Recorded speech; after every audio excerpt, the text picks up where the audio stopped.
तो कल मैंने आपको कैलिक्स, कोरोला और पेरियंथ के बारे में जानकारी दिया था। अच्छा, नोट्स में एक जगह हेडिंग में नोट्स में गलत लिखा हुआ है, किसी को पकड़ में आया? अरे कोरोला लिखना था, वहां पे कैलिक्स लिखा हुआ है। कैलिक्स लिखा हुआ है दोनों जगह।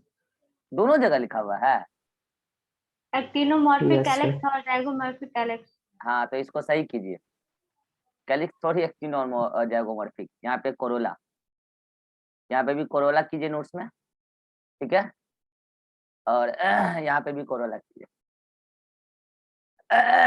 यहाँ पे भी कोरोला कीजिए, ठीक है। सही कर लेना, वो प्रिंटिंग एरर हुआ। चलो आगे बढ़ते हैं, सही कर ही लेना। आगे बढ़ते हैं। अब देखो, आज हम पढ़ेंगे एक very super duper important topic, जिस टॉपिक का नाम है एस्टिवेशन। एस्टिवेशन, फिर से वही बात, एस्टिवेशन है बहुत इंपॉर्टेंट, लेकिन ये कोई स्ट्रक्चर नहीं, ये स्ट्रक्चर का अरेंजमेंट। क्या इससे पहले भी मैंने आपको मॉर्फोलॉजी में 2 अरेंजमेंट बताया है? बोलो अतीक। Yes, कौन कौन? inflorescence. और और याद नहीं आ रहा। रिभा, वेनेशन। ये क्या? वेन एंड वेलेंट को अरेंजमेंट को वेनेशन बोलते थे। अच्छा ठीक है, वेनेशन। और रासरी याद है? और नहीं सर इन्फ्लोरेसेंस हो। इन्फ्लोरेसेंस तो बता ही दिए। और एक इम्पोर्टेंट अरेंजमेंट था, सर फैलोटैक्सी क्या? हाँ, फिलोटैक्सी। ये तीनों भी कोई स्ट्रक्चर नहीं था, स्ट्रक्चर का अरेंजमेंट था।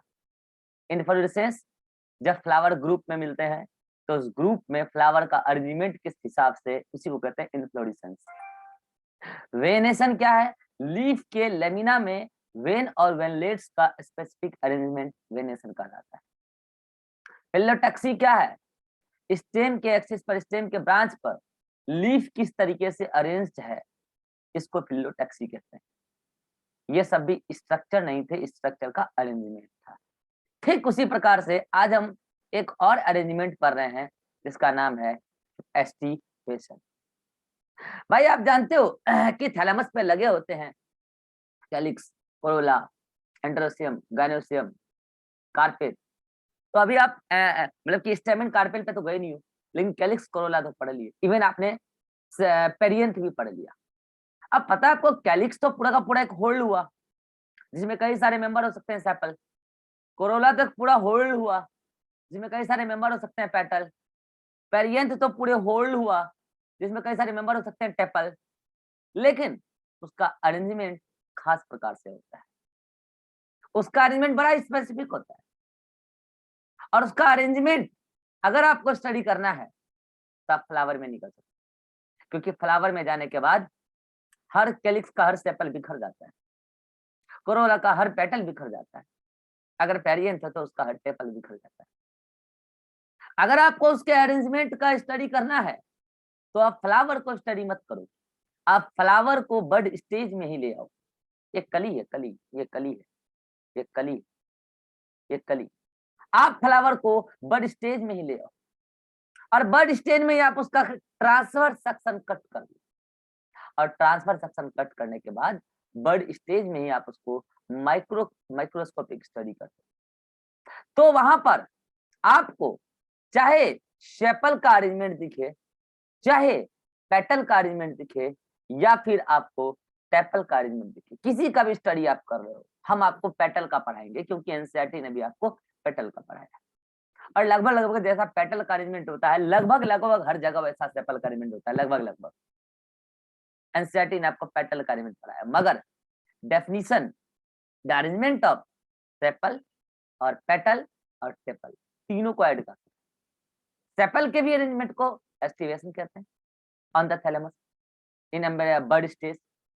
सेपल के अरेंजमेंट को भी एस्टिवेशन कहते हैं, पेटल के भी अरेंजमेंट को एस्टिवेशन कहते हैं, और टेपल के भी अरेंजमेंट को एस्टिवेशन ही कहते हैं। बोलो ना कि एस्टिवेशन पर के क्या फायदा? अरे आपको फ्लावर पहचानने आएंगे यार, आप क्लासिफिकेशन कर पाओगे फ्लावर का। अब एस्टिवेशन कितने प्रकार के होते हैं? तो देखो एनसीईआरटी ने आपको 4 ही एस्टिमेशन पढ़ाया, लेकिन मैं आपको 5 एस्टिमेशन पढ़ा।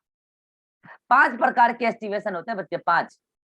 चलो 1 2 3 4 और एक 5। पहले का नाम है वॉल वेट। क्या नाम है? Wall wait. दूसरे का नाम है ट्विस्टेड। क्या नाम है? ट्विस्टेड। तीसरे का नाम है इम्ब्रिकेट। क्या नाम है? इम्ब्रिकेट। देन वैक्सिलरी और देन क्विनिंशियल। क्विनिंशियल 5 टाइप के। किसका माइक ऑन है? बंद करो। अच्छा मेरा ही है, ठीक है। हाँ भाई 5 प्रकार के हैं, ठीक है। चलिए एक एक करके सभी को देखते हैं, फिर लास्ट में ट्रिक क्यों बताएंगे। अच्छा कितने लोग ट्रिक लिख रहे हैं अपने नोट्स में? बताओ तो। रिवा ट्रिक लिखते हो क्या क्लास के बाद? नो सर अभी नहीं लिखा। बाद में थोड़ी ना याद रहेगा, दोबारा वीडियो देखोगे टाइम पास होगा। अरे भाई बाजार समिति में डेली का डेली तो नोट्स निकाल सकते हो, निकलता तो है ही। बाद में भूल जाओगे या फिर पूरा चैप्टर का वीडियो देखना पड़ेगा आपको, टाइम पास हो जाएगा। अतिक लिख रहे हो क्या? हाँ सर, रफ में लिख लेते हैं, नोट्स भी एक साथ निकलवा रहे हैं। हाँ तो एटलीस्ट रफ में लिख लो, टॉपिक का हेडिंग डाल के। राजश्री लिखते हो क्या ट्रिक? नहीं सर, अभी तक तो नहीं लिखे। अरे यार ट्रिक लिखा करो, बताते हैं क्यों। मॉर्फोलॉजी ना पूरा एग्जाम्पल तो रेक्टिफिकेशन है, टर्मिनोलॉजी तो हम बता ही दे रहे हैं, ठीक है। नहीं लिखोगे बाद में पूरा वीडियो आपको पूरा चैप्टर्स देखना पड़ेगा, टाइम बर्बाद हो जाएगा, समझ रहे हो ना। चलिए तो अब आपको इसमें बता रहे हैं पहला एस्टिमेशन वल्वेट। मैंने क्या कहा, आप फ्लावर में नहीं देखोगे एस्टिमेशन, फ्लावर को बर्ड स्टेज में ही देखोगे और आप ट्रांसफर सेक्शन में कट करके देखोगे। तो पता है वॉल्वेट में आपको यहाँ पे जितने भी एस्टिमेशन पढ़ाए गए हैं एनसीईआरटी वाले, सुना ध्यान से। अच्छा बता, flower number of floral appendages के बिहाफ पर कितने टाइप के हो सकते हैं? राशि नंबर ऑफ फ्लोरल अपेंडेजेस के बिहाफ पर फ्लावर कितने प्रकार के हो सकते हैं? सर 3 टाइप्स के। कौन कौन? सर टेट्रामेरस, ट्राइमेरस और पेंटामेरस। पेंटामेरस। आपको मोस्ट कॉमन फ्लावर कौन सा मिलता है? Sir rose. Most common flower trimerous, trimerous, tetra और पेंटा में कौन मिलता है?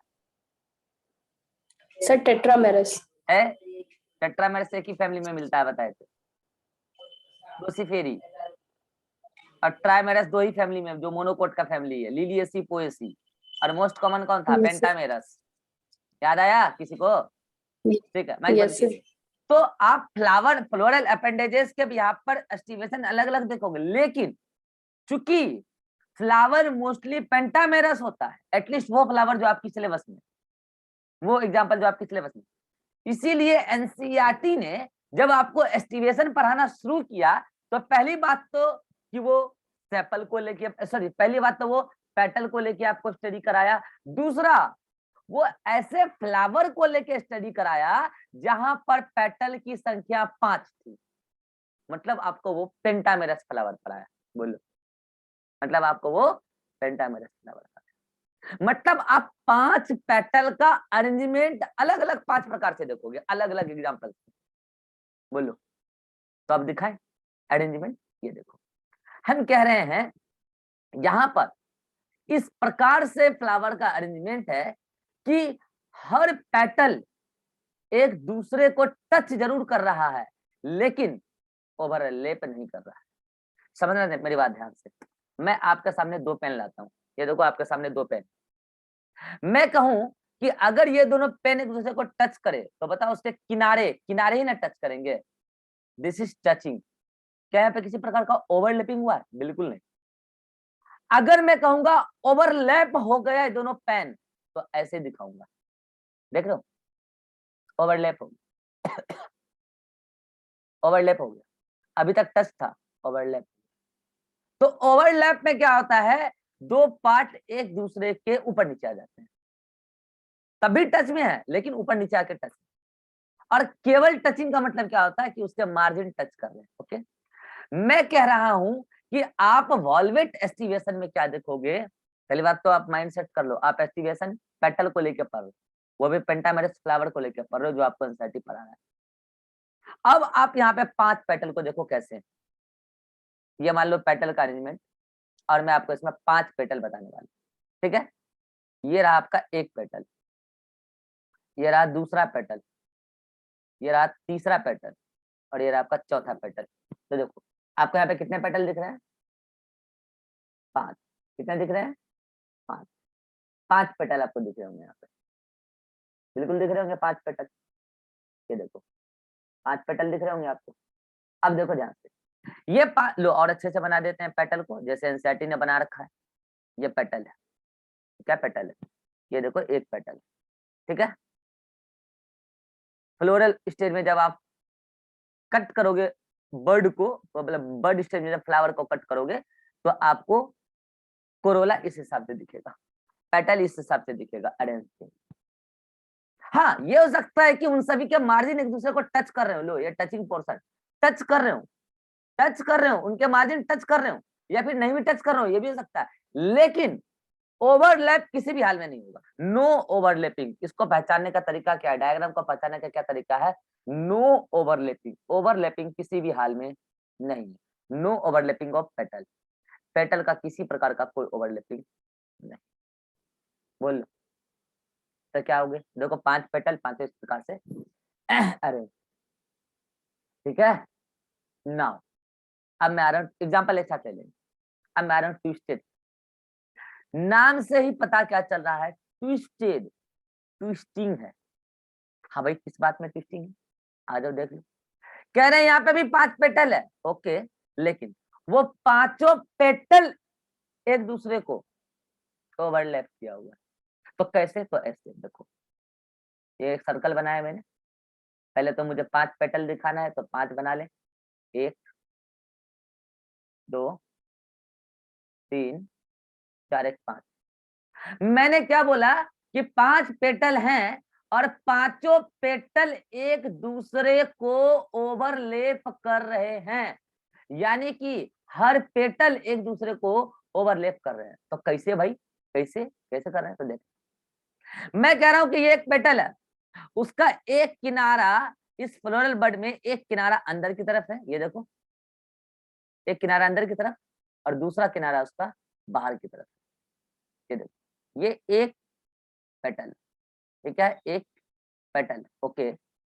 नाउ नेक्स्ट पेटल देखो, उसका पड़ोसी वाला, उसका भी एक किनारा अंदर की तरफ है और दूसरा किनारा उसका बाहर की तरफ है, ओके। ये देखो, देखो दिख रहा होगा आपको, ये देखो।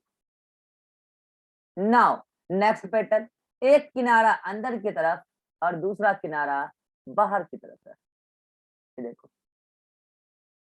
नेक्स्ट पेटल, एक किनारा अंदर की तरफ और दूसरा किनारा बाहर की तरफ है, ये देखो। नेक्स्ट पेटल, एक किनारा अंदर की तरफ है और दूसरा किनारा बाहर की तरफ है। नेक्स्ट पेटल, 5 पेटल है भैया मेरे। अब मुझे बताओ, क्या यहाँ पे हर पेटल एक दूसरे को ओवरलैप कर रहा है कि नहीं कर रहा है? बोलो, क्या मैं ओवरलैपिंग एरिया आपको दिखा दूं कहां पे ओवरलैप कर रहा है? बोलो, आप मान जाओगे तब। ये देखो, ये एक सिंगल पेटल है, ये इस वाले पेटल को यहाँ पर ओवरलैप कर रहा है। देखो ओवरलैप का मतलब क्या होता है? दूसरे के ऊपर चढ़ जाना। ओवरलैप का मतलब दूसरे के ऊपर चढ़ जाना। तो चढ़ा कौन है यहाँ पे? ये वाला। तो यहाँ पे इस पर्टिकुलर सर्कल के अंदर, लो मैं नंबर 1 दे देता हूँ पेटल का ताकि आपको पता चले। वो number 1, number 2, number 3, number 4, number 5। तो मैंने क्या बोला, इस सर्कल के अंदर number 1 petal, number 1 petal number 2 petal को ओवरलैप कर रहा है, हो नहीं रहा है, कर रहा। मगर इस सर्कल के अंदर नंबर 1 पेटल नंबर 5 पेटल से ओवरलैप हो रहा है, कर नहीं रहा है, हो रहा है। कितनों को मेरी बात पल्ले पड़ गई? हाथ खड़ा करो। कितनों को मेरी बात पल्ले पड़ गई? राजश्री, उसमें सिंबल होगा हाथ खड़ा करने वाला बगल में। अभिषेक, पल्ले नहीं पड़ा? हाँ सर समझ पड़ में गया आ सर। गया। हाँ, तो ये रहा। ऐसे नेक्स्ट वन, इस सर्कल में आ जाओ। इस सर्कल के अंदर नंबर 2 पेटल नंबर 3 पेटल को ओवरलैप कर रहा है, और इस सर्कल के अंदर नंबर 3 पेटल नंबर 4 पेटल को ओवरलैप कर रहा है, और इस सर्कल के अंदर नंबर 4 पेटल नंबर 5 पेटल को ओवरलैप कर रहा है। और हर सर्कल के अंदर कोई एक पेटल का किनारा किसी को ओवरलैप कर रहा है, तो उसके बगल वाले पड़ोसी पेटल का किनारा ओवरलैप हो रहा है। और ऐसे ओवरलैपिंग को, जहां एक परफेक्ट ओवरलैपिंग है, एक रेगुलर ओवरलैपिंग है, इसको बोलते हैं ट्विस्टिंग, इसको बोलते हैं ट्विस्टिंग। इसलिए ऐसे एस्टिवेशन को क्या बोलते हैं? Twisted aestivation. क्या मैं सर्कल मिटा दूं? वो तो मैंने आपको दिखाने के लिए बताया, ओवरलैप जोन। बोलो, तो ये आपका क्या हो गया? ये आपका क्या हो गया? Twisted aestivation. बोलो, डायग्राम पहचानने चाहिए, एग्जाम में डायग्राम पहचानने आना चाहिए। Next one, imbricate aestivation. आप समझना इसमें क्या है? आप इम्ब्रिकेट को कैसे याद रखोगे? 1 1 3। आज इस 1 1 3 का क्या चक्कर है, मैं आपको समझा देता हूँ। ये देखो भाई, 5 पेटल, भाई पेंटामेरस आप पढ़ रहे हो, एनसीईआरटी आपको पेंटामेरस पढ़ाती है, ठीक है? हाँ भाई देखो, 5 पेटल है, 1 2 3 4 5, ठीक है? 5 पेटल है, ठीक है? अब देखना इसके अंदर ओवरलैपिंग कैसे होता है। ओवरलैपिंग तो है मगर परफेक्ट नहीं। क्या बोल रहा हूं मैं? ओवरलैपिंग तो है मगर परफेक्ट नहीं, इसका मतलब ट्विस्टेड नहीं है, और वॉल्वेट भी नहीं है, क्योंकि वॉल्वेट में तो ओवरलैपिंग नहीं होता है। मैं कह रहा हूँ ओवरलैपिंग है लेकिन परफेक्ट नहीं है, तो फिर ट्विस्टेड भी नहीं है, तो इम्ब्रिकेट है। तो इम्ब्रिकेट में क्या है, समझना ध्यान से। एक पेटल कंप्लीटली अंदर, क्या बोला मैंने? एक पेटल कंप्लीटली अंदर। तो लो मैं इस, अरे यार क्या हो गया, रुक जा एक मिनट। एक पेटल कंप्लीटली अंदर, तो मैं इस वाले पेटल को कंप्लीटली अंदर बनाऊंगा। ये देखो, एक पेटल कंप्लीटली अंदर, दिख गया? एक पेटल कंप्लीटली अंदर, दिख गया होगा आपको। और एक पेटल कंप्लीटली बाहर। लो मैं इस वाले को दिखा देता हूं, एक पेटल कंप्लीटली बाहर, दिख रहा होगा आपको बाहर? ये एक पेटल कंप्लीटली बाहर, ठीक है? एक पेटल कंप्लीटली अंदर, एक पेटल कंप्लीटली बाहर। बाकी के रिमेनिंग पेटल ट्विस्टेड मैनर में। कैसे? देखो, बगल वाला है उसका, तो उसका एक पार्ट बाहर और उसका एक पार्ट अंदर, समझ रहे हो? उसका एक पार्ट बाहर और उसका एक पार्ट, मतलब एक किनारा बाहर और एक किनारा अंदर, दिख रहा है? फिर उसका बगल वाला एक पार्ट बाहर और एक पार्ट अंदर, फिर एक और बच गया ये वाला, एक पार्ट बाहर और दूसरा पार्ट अंदर। ऐसे एस्टिवेशन को कहते हैं इम्ब्रिकेट, जहां ओवरलैपिंग तो है लेकिन परफेक्ट नहीं है। मैंने नंबर बताया आपको, कैसे याद रखोगे? 1 1 3। तो बताओ इसमें 1 का मतलब ये वाला एक 1 और ये वाला एक 1, ये कंप्लीटली इनर और ये कंप्लीटली आउटर। बाकी 3 कौन बच गए? ये वाले। तो ये सब कैसे? ट्विस्टेड मैनर में, मतलब जिसका एक किनारा अंदर और दूसरा किनारा बाहर। अरे बोलो, कितनों का समझ में आ गया? इम्ब्रिकेट। राज सर, इम्ब्रिकेट समझ में आया? हाँ sir. Riva, yes sir. Abhishek, yes sir. Atiq, yes sir. ये है इम्ब्रिकेट। यानी कि आप यहां तो क्या बोलोगे? यहां बोलोगे एक परफेक्ट ओवरलैपिंग। क्या बोलोगे? परफेक्ट ओवरलैपिंग किसका? Of petal. जानते पता है पेटल का ये पढ़ रहे हो। और यहाँ क्या बोलोगे? Irregular, irregular overlapping. तो अब बताओ, बच्चा पता है एग्जाम में, मैं सच बता रहा हूं, बच्चा एग्जाम में ट्विस्टेड और इम्ब्रिकेट को पहचानने में ही कंफ्यूज होता है। मैं तो सीधा कहता हूं, जब कोई भी डायग्राम आपको एक्टिवेशन का ना समझ में आए तो क्या मार के आएगा आंसर? इम्ब्रिकेट। पता है क्यों? अगर कोई डायग्राम समझ में नहीं आ रहा है दैट मीन्स वो परफेक्ट ओवरलैपिंग नहीं है, क्योंकि अगर ओवरलैपिंग नहीं है तो वो भी आपको समझ में आ जाएगा ये बॉलवेट है। अगर ट्विस्टेड है तो वो भी आपको समझ में आ जाएगा कि परफेक्ट ओवरलैपिंग। अब कोई ऐसा डायग्राम बना के दे दिया जिसका ना तो ओवरलैपिंग समझ में आ रहा है लेकिन ओवरलैपिंग है, जाहिर सी बात इम्ब्रिकेट हो। बोलो एग्जाम्पल तो ट्रिक के जरिए बता देंगे, मतलब समझो। नेक्स्ट है वैक्सिलरी, ये आप कल ही पढ़ चुके हैं, याद दिलाऊं? इसमें आप 5 पढ़े थे कल। अरे कल आपने पढ़ा था एक जहां पर पॉलीपिटेलस जाइगोमॉर्फिक, याद आया? पॉलीपिटेलस जाइगोमॉर्फिक, सबसे पीछे अमिताभ बच्चन पोस्टेरियर, साइड में सैफ अली खान और करीना हमेशा आगे रहती है, याद आ गया? तो 5 पेटल बताए थे कल मैंने उसमें, याद आया? और अब उसको आप कैसे याद रखोगे? ऐसे 1 2 और 2 को ब्रैकेट में कर देना। बोलो क्यों? क्योंकि 2 फ्यूज हुआ था नीचे जाके, याद आ रहा होगा। ठीक है, तो देखो आप यहाँ पे क्या करोगे, अरे अजीब टाइप का, स्पेशल टाइप का ये अरेंजमेंट है। तो सबसे ऊपर क्या करोगे, एक झंडे जैसा बनाओगे। देखो आप इन सारे जितने भी फ्लोरल डायग्राम बना रहे हो उसमें मदर एक्सिस कहाँ है? यहाँ है, यह है मदर एक्सिस। फ्लोरल डायग्राम में हम लोग मदर एक्सिस को ऊपर की तरफ दिखाते हैं। फ्लोरल डायग्राम में हम लोग मदर एक्सिस को ऊपर की तरफ दिखाते हैं। फ्लोरल एक्सिस में हम लोग मदर एक्सिस को ऊपर की तरफ दिखाते हैं। ठीक है, तो यहाँ पे बताओ ठीक, मैं यहाँ पे जो एक पेटल बनाऊंगा, कौन सा पेटल बनाऊंगा, नाम बताओ उसका।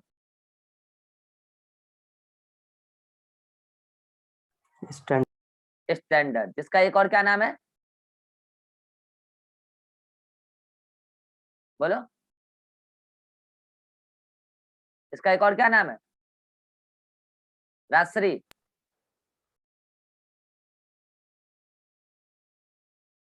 सर वैक्सीलियम। हाँ वैक्सीलियम, वैक्सीलियम इसका एक और नाम है। अतिक लिख लिख के पढ़ नहीं रहा है, वैक्सीलियम इसका एक नाम है। तो एक सिंगल था जिसका नाम था स्टैंडर्ड। अब याद करो, साइड से 2 सैफ अली खान, उसके कंपैरिजन में छोटे, लेटरल में एक ये रहा,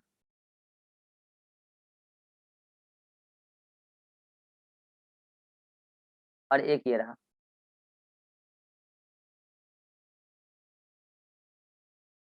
ये रहा। ये दोनों का क्या नाम है अभिषेक?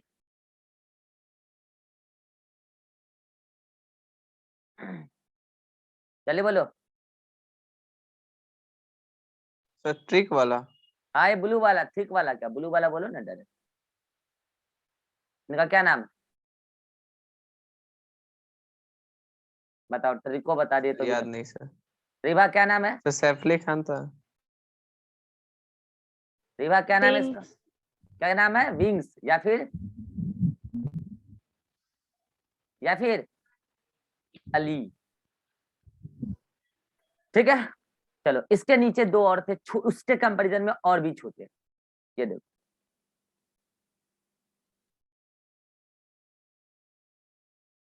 एक, उसके कंपैरिजन में और भी छोटे, और 2। और मैंने कहा भी था कि ये दोनों हल्के से फ्यूज भी हो जाते हैं, यहाँ पर याद आ रहा होगा आपको। और मैं सबका नाम एक बार फिर से आपको बता दूं, ये क्या है? स्टैंडर्ड, स्टैंडर्ड ये है अली या विंग, और ये है करीना या कील, करीना या कील। मैंने कहा था इसका भी ट्रिक बता देता हूँ। देखो करीना क्या की थी, बोट बना ली थी, बोट। ठीक है, बोट, दोनों नीचे वाले करीना ने फ्यूज होके बोट शेप स्ट्रक्चर बना लिया। तो करीना को ऐसी बोट में बैठा दिया जो लकड़ी का बना हुआ है और उसमें कील ठोका हुआ है, उसमें कील ठोका हुआ है, और करीना नाव पे बैठ के हमेशा आगे की तरफ रहती है, आगे जाती है आगे। ठीक है, तो करीना को लकड़ी की बोट में बिठा दिया और उसमें क्या ठोका हुआ है? कील, और करीना आगे आगे जा रही है। ठीक है, तो ये हुआ एंटीरियर पार्ट, और ये हुआ पोस्टीरियर पार्ट, क्योंकि मदर एक्सिस की तरफ होता है पोस्टीरियर पार्ट। अब मुझे बताओ यहाँ पे राजश्री बताएगी कौन किसको ओवरलैप कर रहा है। चलो बताओ। सर यहाँ पे स्टैंडर्ड जो है वो विंग्स को ओवरलैप कर रहा है, बिल्कुल मतलब सही बात है कि posterior स्टैंडर्ड side से। विंग्स को ओवरलैप कर रहा है, यहाँ पे भी और यहाँ पे भी। परफेक्ट। Yes sir. नेक्स्ट। और सर विंग्स कील को ओवरलैप कर रहा है। बिल्कुल सही बात है, यही एग्जाम में आता है, पता है। अब आप पकड़ चुके हैं। पता है एग्जाम में वो क्या करेगा, एग्जामिनर दो डायग्राम बनाएगा ऐसा ही और आपको कंफ्यूज करेगा। एक डायग्राम उसमें गलत होगा, एक में क्या करेगा ना कि पीला वाले को बाहर की तरफ निकाल देगा ऐसे ऐसे, और ब्लू वाले को अंदर कर देगा। गलत गलत। अरे भाई आप इस बात को समझो, अमिताभ बच्चन सबसे पुराने लोग हैं। अमिताभ बच्चन अपने जमाने में हीरोगिरी करते थे, कूली नंबर 1 मूवी बनाते थे, बुढ़ा गए हैं, अमिताभ बच्चन पीछे हो गए। लेकिन सीनियरिटी के मामले में अमिताभ बच्चन से ज्यादा सीनियर कौन है, सैफ अली खान। तो अमिताभ बच्चन ने किसको ओवरलैप किया, सैफ अली खान को। और सैफ अली खान और करीना में हस्बैंड कौन है, अली सैफ अली खान। तो वो ओवरलैप करके रखा है किसको, करीना को। और जाहिर सी बात है उम्र डिफरेंस तो कर मुझे नहीं पता, लेकिन इन्हें तो पता है ना कि मेल डोमिनेटेड सोसाइटी में मेल आगे रहेगा तो मेल ओवरलैप करेगा फीमेल को। तो ऐसे आप याद रखोगे, ऊपर से नीचे आते जाना, ओवरलैपिंग देखना, ठीक है। तो ये वैक्टेलरी बहुत खास प्रकार का अरेंजमेंट है, और ये पूरा स्ट्रक्चर तितली की जैसा लगता है, बटरफ्लाई।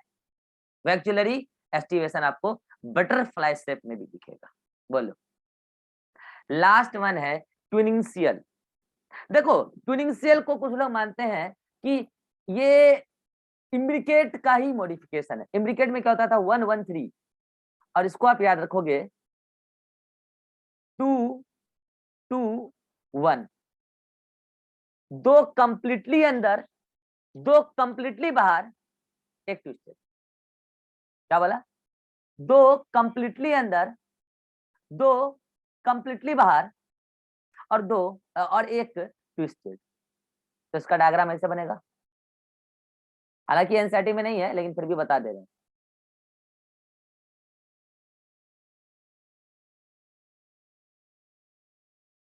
एक, दो, तीन, चार, पांच, ठीक है। तो इसका डायग्राम मैं देखो कैसे बनाऊंगा।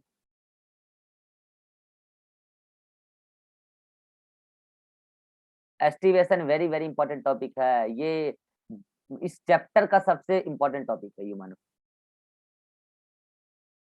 चलो तो क्या बोला मैंने, दो कंप्लीटली अंदर और दो कंप्लीटली बाहर। तो मैं पहले दो कंप्लीटली बाहर वाला बना देता हूँ, ये लो। एक और एक और बना देते हैं, मान लो ये, ठीक है। तो इसको मैंने दिखा दिया कि दो कंप्लीटली बाहर। अब मैं दिखा रहा हूँ दो कंप्लीटली अंदर वाले को। तो इसको थोड़ा सा अंदर लेते हैं, तो इसको दिखा देंगे कि दो कंप्लीटली अंदर है। एक इसको दिखा देंगे और किसको दिखा देंगे, एक इसको दिखा देते हैं। चलो इनको दिखा देते हैं, इसको कंप्लीटली अंदर दिखाना है मुझे। ये देखो, अरे ठीक है,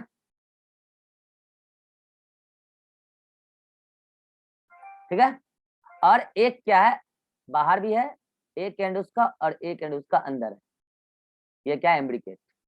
पता लोग इम्ब्रिकेट, 2 + 2 + ए, क्विनेंशियल।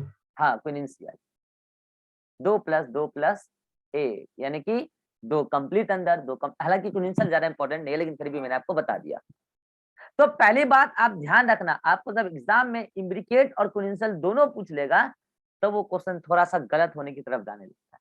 तो इसलिए मैंने आपको ये बताया, क्या 1 1 3 और 2 2 1, क्योंकि दोनों में इम्परफेक्ट ओवरलैपिंग है। लेकिन अंतर है कि इसमें एक कंप्लीट बाहर, एक कंप्लीट अंदर और 3 ट्विस्टेड, और उसके में दो कंप्लीट अंदर, दो कंप्लीट बाहर और एक ट्विस्टेड। रही बात एग्जाम्पल की, तो एग्जाम्पल क्या हो तो ट्रिक के जरिए 2 मिनट में बता देंगे। बताओ इसमें कोई कंफ्यूजन हो तो बोलो जल्दी से। नहीं, अब आ जाओ एग्जाम्पल, एग्जाम्पल आ जाओ एग्जाम्पल। इसमें हम आपको बताएंगे 3 फैमिली के बताएंगे याद रखने के लिए। क्या, लिलियेसी,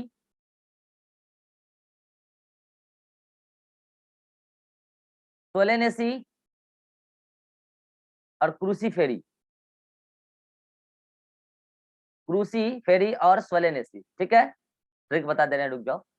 इसमें बताएंगे मालवेसी, मालवेसी फैमिली, मालवेसी और मालवेसी के 3 मेंबर भी इसमें याद रखते हैं जो एनसीईआरटी में दे रखा है।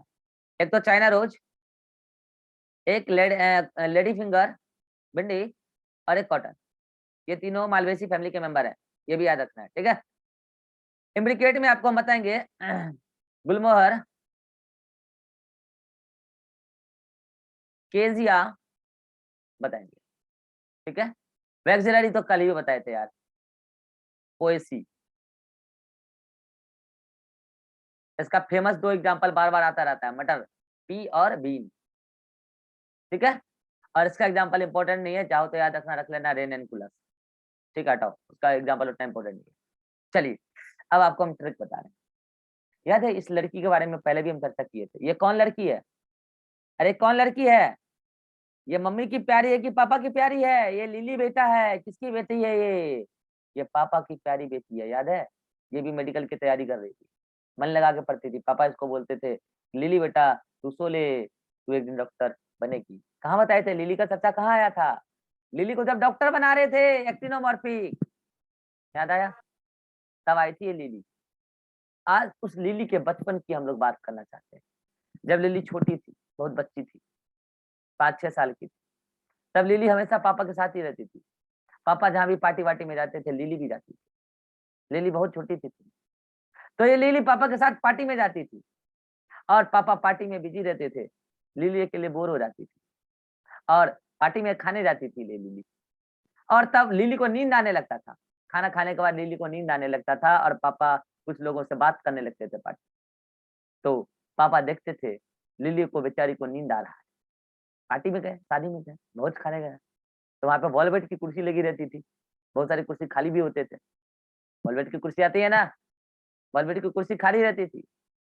तो लिली को उसके पापा बोलते थे लिली बेटा तू जाके वॉलवेट की कुर्सी पे सो ले, कुर्सी सो ले।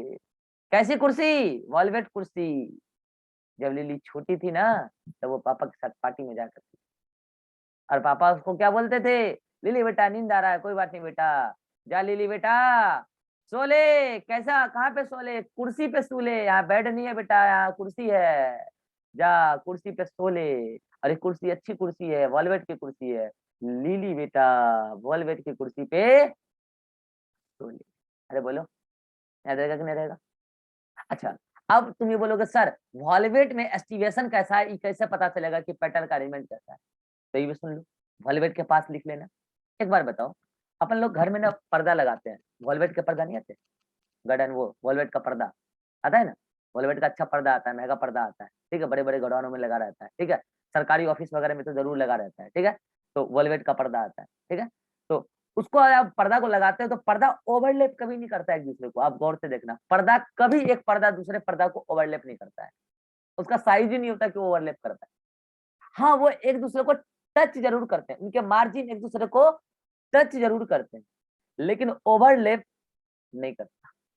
तो कैसे याद रखोगे कि वॉलवेट के पर्दे जो खिड़की में लगे होते हैं वो कभी भी एक दूसरे को टच नहीं करते हैं। इसका मतलब सॉरी, एक दूसरे को ओवरलैप नहीं करते हैं, टच कर सकते हैं, इसका मतलब वो वॉलवेट एस्टिवेशन है। बोलो, अरे क्या पल कैसे याद रखोगे? उस लिली बेटे की जिंदगी में चले जाना, उसके बचपन की जिंदगी में चले जाना और लिली बेटा को पार्टी में ले जाते उसका पापा। क्या हुआ? और जो है उसका पापा उसको बोल देते लिली बेटा वॉलवेट की कुर्सी पे सो ले, ठीक है। नेक्स्ट, ट्विस्टेड, जल्दी आ जाओ, 2 मिनट, 1 मिनट समय है। ट्विस्टेड, पता है ये मालवेसी फैमिली है, मालवेसी फैमिली, उसके अंदर 3 चीज है, चाइना, लेडी फिंगर और कॉटन। इसका बॉटनिकल नेम भी आपकी नोट्स में देख लेना। पता है मालवा एक डांस का नाम है, मालवा एक डांस का नाम है। चाइना में एक डांस होता है मालवा, उसमें क्या करता होता है पता है? हर लेडी एक दूसरे के अल्टरनेट मैनर में इस तरीके से ट्विस्टेड मैनर में अरेंज हो जाती है और तब डांस करती है, ठीक है। तो उसको बोलते हैं मालवा डांस, ठीक है। तो चाइना में लेडी लोग कॉटन की साड़ी पहन के मालवा डांस कर रही है और वो डांस कैसा होता है? Twisted dance. कैसा होता है? ट्विस्टेड। चाइना में लेडी लोग कॉटन की साड़ी पहन के मालवा डांस कर रही है, ट्विस्टेड डांस कर रही है ये लोग, ठीक है, चाइना वाली लेडी ये लोग, ठीक है। नेक्स्ट, इम्ब्रिकेट, याद करो ये गुलमहर, अरे वो चंबल, कोटा चंबल, वहां का डाकू है गुलमहर, जिसका केस बहुत बड़ा बड़ा होता था, केस या केस बहुत बड़े बड़े होते थे। और एक